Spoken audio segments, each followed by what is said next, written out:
Trauma Toolbelt 2 today, and I did a video a while back about coping techniques for trauma survivors, and I want to enhance that and add a few more and put some of the old ones in. So we're going to just do them all again, and hopefully this helps, because trauma survivors, especially if it's childhood trauma, are wired differently. Our neurological systems react and respond in a way that maybe the normal population doesn't. And many of us have PTSD or C-PTSD.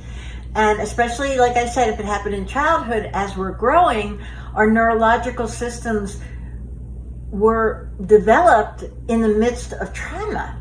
So our systems are different. And when we get triggered, we need coping mechanisms to help us calm ourselves, get rid of the anxiety, kind of get our body calmed down. So we use our mind to calm our body down, if that makes sense. Okay, so the first one we're going to do is tapping. Now I want you to do each tap 7 to 9 times. And in the video, I'm only going to do it a couple times for time's sake. But the areas we're going to do are above the eyebrow, side of the eye, under the nose, under the lips, and the collarbone. Now there are 2 other areas you can do, the wrist and the top of the head, but we're going to stick with the ones on the face and the collarbone for today. So what I want you to do is I want you to think about the anxiety. I want you to think about the trigger, whatever it is, and then I want you to start releasing it. Release it with your breath and in your mind as you're doing this, and you're breathing and you're releasing the anxiety or the trigger. So I want you to do that as many times as it takes to calm the body down. And you know, if you're at work, you can go into the bathroom and take a couple of minutes just to do this, and it helps hit certain areas where your blood flow is, and it helps interrupt what's happening in your body. That's the theory behind it. The next one, everybody should know if they followed me for any length of time, and that is the deep breathing. But we're not breathing from the chest, we're breathing from our diaphragm. We're breathing from where our rib cage is. So you want to feel that go in and out on each breath, each deep breath, and you want to do it long, like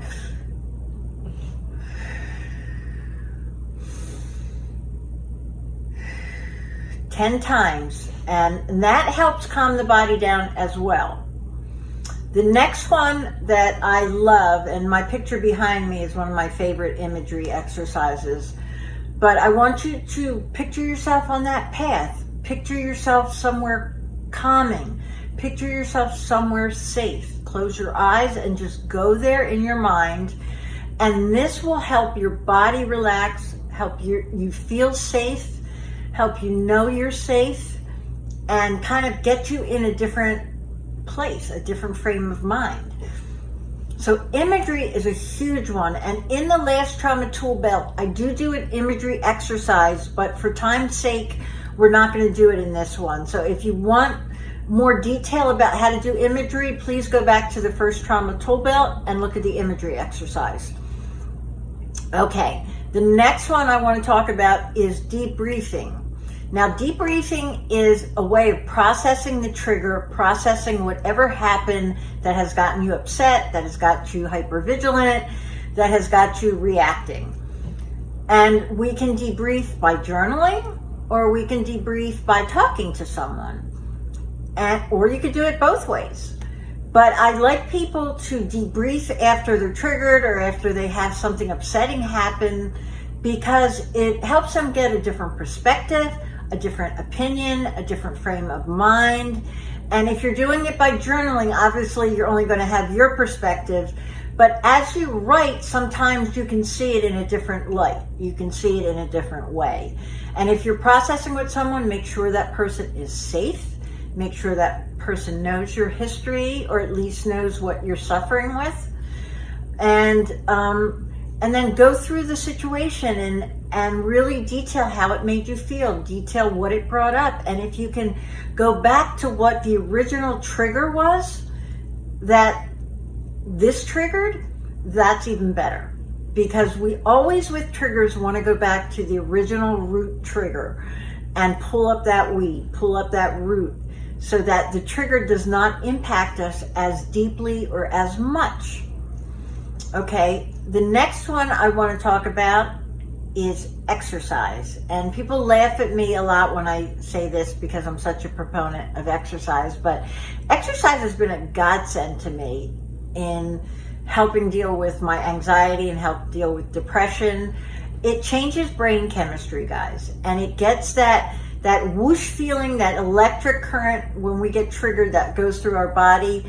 It helps release that. So if you can go for a brisk walk, if you can go for a jog, if you can do, exercises in place, if you can even put on music and dance around the house or dance wherever you are, that is a great way to not only change brain chemistry, but to get rid of that anxiety and to get the body, who is focused on protecting you from whatever harm you are anticipating, it actually has to focus on the exercise, and the neurological system and the muscles have to go elsewhere, so it calms the body down as well.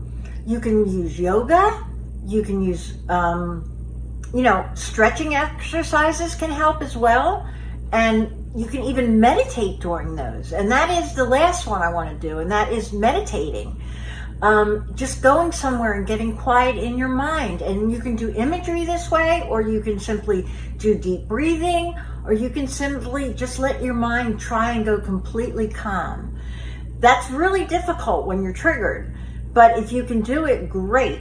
And if you have a spiritual background that you can use to help you meditate, I say that is 100% awesome. That works very, very well.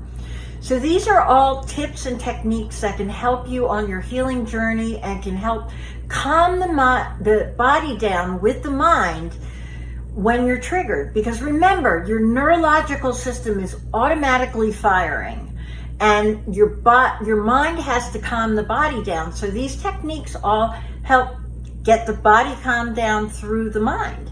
So it's a twofold thing, guys. But hopefully this helps and it gives you some ideas. And what I'd love for you guys to do, if you have more ideas and more techniques, please write them in the comments below. And please remember to subscribe and comment, and we'll learn together. Okay, guys? You know where to find me. Facebook, Instagram, TikTok. Message me on Messenger. I will respond. Go to my website. Leave a message there. Lots of ways to reach me, and I always get back in touch. Thanks so much for listening, guys. We'll see you next time. Bye.